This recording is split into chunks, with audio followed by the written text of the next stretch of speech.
الحمد للہ رب العالمین والصلاة والسلام علی سید الانبیاء والمرسلین محمد وآلہ واصحابہ اجمعین اما بعد اللہم لک الحمد کلہ ولک الشکر کلہ اللہم لا احصی ثناء علیک انت کما اثنیت علی نفسک۔ الحمدللہ اللہ جل جلالہ و امن والوں نے مجھے اور آپ حضرات کو رمضان کی بہت ہی مبارک گھڑیاں نصیب فرمائی ہے۔ رمضان تو ہر سال آتا ہے چلا جاتا ہے، کسی پر 50 مرتبہ گزرا، کسی پر 60 مرتبہ گزرا، کسی پر 70 مرتبہ گزرا، لیکن صحیح رمضان تو وہ ہے کہ آدمی اس کی قدر کرے اور اس میں جو اللہ تبارک و تعالیٰ نے نورانیت رکھی ہے، اللہ تبارک و تعالیٰ نے اس میں جو برکت رکھی ہیں وہ برکتیں اس کو حاصل ہو۔ انشاءاللہ اس سلسلے میں تو بتاتا رہوں گا، بتاؤں گا بھی، لیکن بہت کل سے جب سے آیا ہوں اس وقت سے میرے دل پر ایک دباؤ بڑھ رہا ہے، بوجھ بڑھ رہا ہے، اور یہ بتاؤں کہ بزرگوں اور دوستوں، اس مرتبہ کا جو رمضان ہے، ہر مرتبہ آتا ہے لیکن اس مرتبہ کا رمضان جو ہے وہ کچھ بہت ہی زیادہ بڑی خصوصیتوں کو لے کر آیا ہے۔ اس وجہ سے سب سے پہلے تو میں اپنے آپ کو کہتا ہوں کہ رمضان کی قدر کرنی چاہیے۔ صرف زبان سے کہنا یہ رمضان کی قدردانی نہیں، اللہ تبارک و تعالیٰ نے اس میں جو کام کرنے کے لیے کہا ہے اس کی طرف متوجہ ہونا ہے۔ اس وقت آپ حضرات کے پاس روزانہ صبح حدیث کا درس ہوتا ہے، آج بھی وہی درس ہے، لیکن چونکہ میرے دل پر بہت زیادہ دباؤ تھا، اس وجہ سے کہا انشاءاللہ اس کی تفصیلات میں ابھی بتاؤں گا دوسری مرتبہ میں، لیکن میں چاہتا ہوں کہ آپ لوگوں سے بھی کہ کم سے کم اس وقت اپنے دل میں یہ پکا ارادہ کر لیں، یہ عزم مصمم کر لیں کہ اس وقت کا رمضان ہم کو رمضان سمجھ کر گزارنا ہے، بس صرف اتنا ہے۔ اب وہ رمضان سمجھ کر گزارنا ہے، وہ کس طریقے سے ہوگا وہ بتاؤں گا بعد میں، لیکن کم سے کم جب تک پہلے ہم نیت ہی نہیں کریں گے، نماز بھی صحیح نہیں ہوتی، نیت ہی نہیں کریں گے وہاں تک کوئی بات ہی نہیں ہوتی۔ تو اس وقت رمضان میں سب کو کہہ رہا ہوں جو سن رہے ہیں، میرے بھائی بھی میری بہنیں بھی، کہ اس وقت اپنے دل میں یہ طے کر لو کہ اس وقت کا رمضان ہماری زندگی کا آخری رمضان ہے۔ یہ نہیں میں کہتا کل کو قیامت آ جائے گی، میں نہیں کہتا، لیکن میں یہ کہہ رہا ہوں کہ آخری چیز جس کو ہم سمجھتے ہیں اس آخری سمجھ کر جس طریقے سے کیا جاتا ہے اس طریقے سے کرو۔ کوئی بھی منٹ، کوئی بھی وقت، کوئی بھی حالت آپ کی اللہ تبارک و تعالیٰ کے ذکر سے، اللہ تبارک و تعالیٰ کی یاد سے، قرآن پاک کی تلاوت سے خالی نہ جائیں۔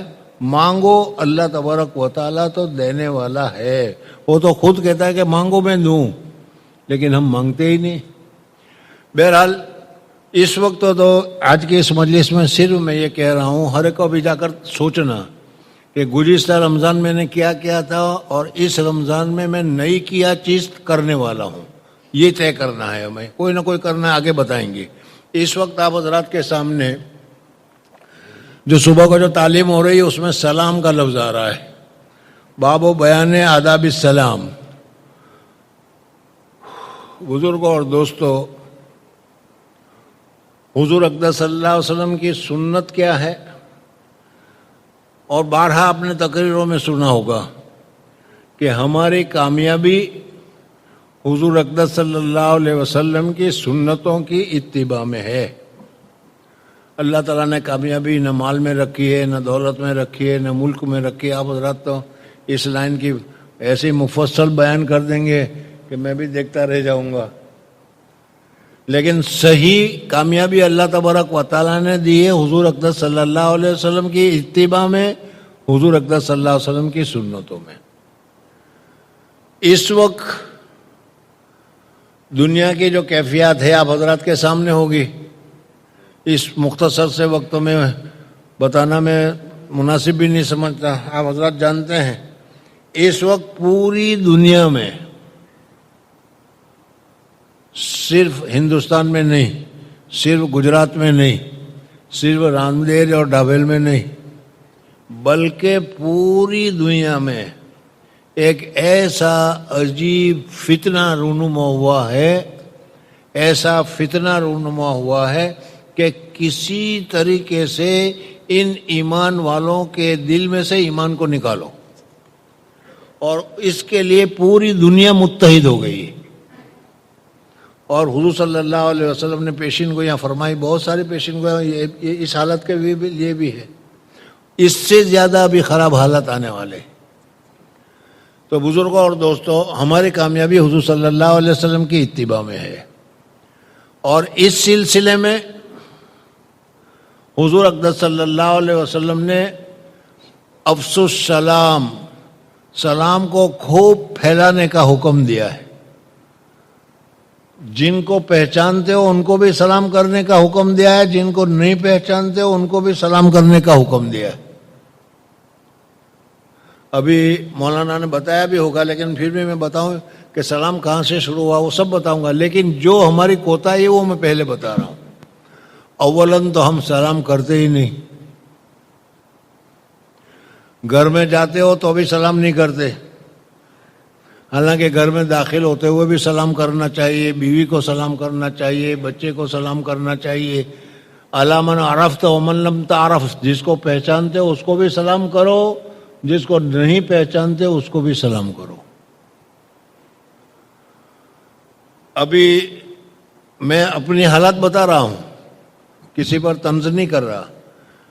خود اپنی حالت کو سوچو کہ صرف حضور صلی اللہ علیہ وسلم نے فرمایا کہ افشوا السلام، ہم کتنی زیادہ اس کے اوپر عمل کر رہے ہیں. سلام فون کرتے ہیں تو فون میں بھی السلام علیکم پہلے کہنا چاہیے تھا، لیکن کتنے ہیں کہ ہلو تو کہتے ہیں لیکن السلام علیکم نہیں کہتے. اس کے علاوہ بھی سلام کو کثرت سے کرنے کا حکم دیا ہے. ابھی تفصیلات بتاؤں گا. تو حضرت جبریل علیہ السلام نے، فرشتے ہیں، حضرت عائشہ صدیقہ رضی اللہ تعالیٰ عنہ کو کہا السلام علیکم. حضور صلی اللہ علیہ وسلم نے فرمایا کہ جبریل ہے تمہیں سلام کر رہے ہیں. حضرت عائشہ صدیقہ رضی اللہ تعالیٰ عنہ فرما دے کہ میں تو نہیں دیکھتی لیکن آپ فرما رہے ہیں تو وعلیکم السلام.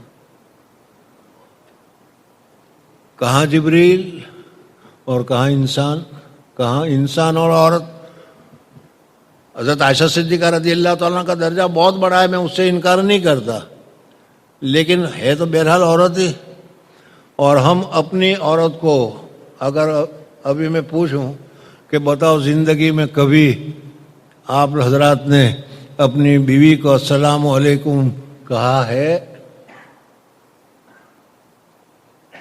حالانکہ ابھی حدیث میں آئے گا حضور صلی اللہ علیہ وسلم. بہرحال ہم اس وقت ان ساری چیزوں کو کہنے کا مقصد یہ ہے کہ اس وقت سے طے کر لو کہ مسلمان ملے گا تو سب سے پہلا اس کی زبان سے نکلے گا السلام علیکم، چھوٹا ہو بڑا ہو، پہچانتا ہو نہ پہچانتا ہو. تو یہ سلام کی کثرت کرنی چاہیے. حضرت آدم علیہ السلام ہمارے ابا جان ہیں. حضرت آدم علیہ السلام کے بدن میں جب اللہ جل جلالہ و امن والوں نے روح پھونکی،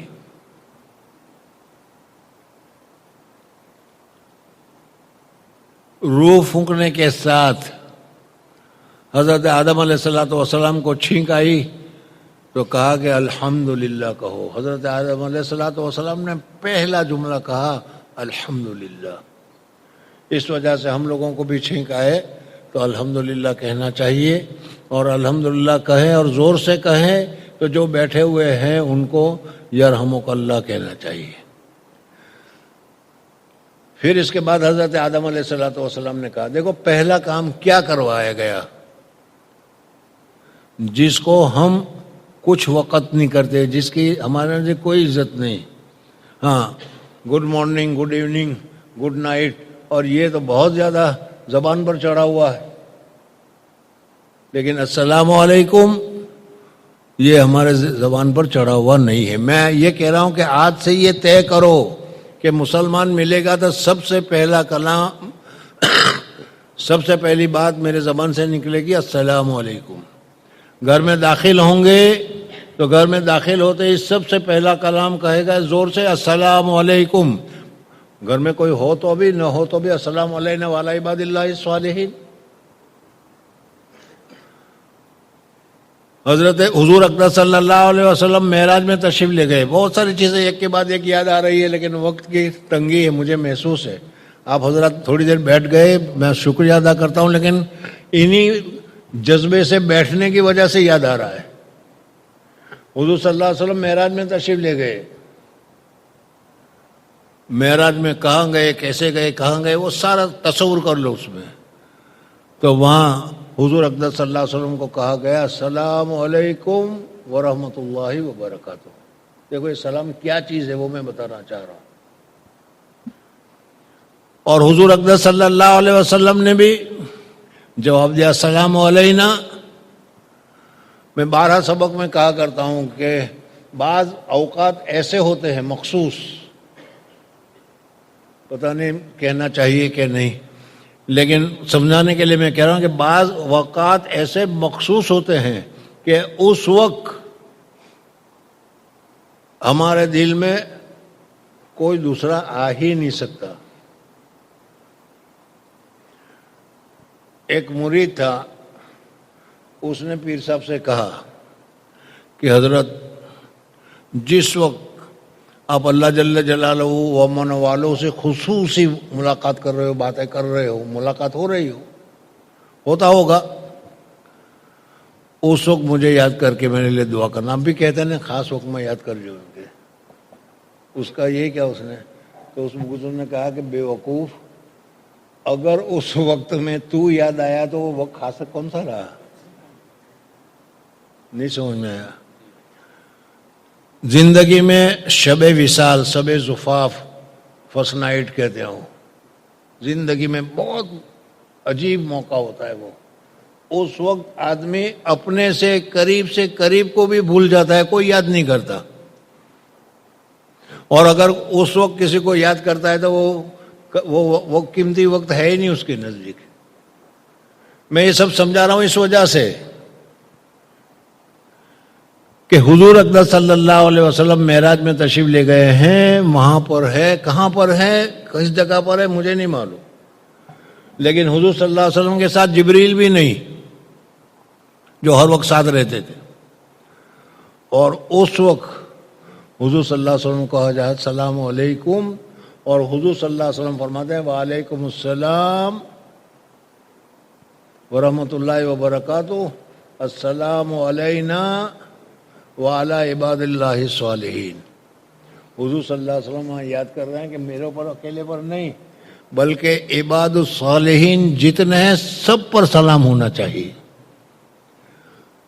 ہم میں بھی جو بھی عباد الصالحین میں جس کا نامہ حدیث میں آتا ہے کہ جب یہ آدمی، ہم بھی تحیات میں پڑھتے ہیں، اور جب پڑھتے ہیں السلام علینا وعلی عباد اللہ الصالحین، دنیا میں جہاں کہیں بھی عباد اللہ الصالحین نیک بندہ ہو اس کو وہ سلام پہنچ جاتا ہے. پتہ نہیں ہمیں پہنچتا ہے کہ نہیں. نیک بننے کی کوشش کرو، صالح بننے کی کوشش کرو، زبان سے نہیں عمل سے سلام پہنچتا رہے گا. خیر بہرحال بات کہاں سے کہاں پہنچ گئی.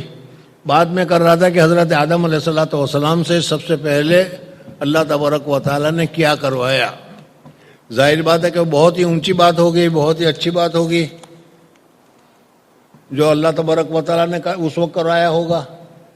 اللہ تعالیٰ نے حضرت آدم علیہ الصلوۃ والسلام سے کہا وہ فرشتوں کی جماعت بیٹھی ہے، وہاں جاؤ اور جا کر ان کو کہو السلام علیکم. دیکھو یہ سلام کتنی قیمتی کتنی اونچی چیز ہے کہ سب سے پہلی تعلیم حضرت آدم کو دی کہ فرشتوں کو جا کر سلام کرو. حضرت آدم علیہ السلام گئے اور جا کر کہا السلام علیکم. فرشتوں نے جواب دیا وعلیکم السلام ورحمۃ اللہ وبرکاتہ. بہرحال آج کی اس تقریر کا مقصد یہی ہے. اولاً تو میں اپنے آپ کو کہتا ہوں کہ اللہ تعالیٰ مجھے توفیق دے کہ ہماری زبان کسی آدمی سے ملے اس وقت سب سے پہلے گھر میں داخل ہو اس وقت, مسجد میں داخل ہو اس وقت, راستے میں ملے اس وقت કેમ છો હારા છે કે નહીં, પછી السلام علیکم ورحمۃ اللہ وبرکاتہ پہلے کہیں گے السلام علیکم 10 نیکی, وعلیکم السلام ورحمۃ اللہ وبرکاتہ 30 نیکی آسانی سے مل جایا کرتی ہے. اللہ تعالیٰ مجھے اور آپ حضرات کو نصیب فرمائے. سبحان اللہ وبحمدہ سبحانک اللہم وبحمدک نشہد ان لا الہ الا انت نستغفرک ونتوب الیک.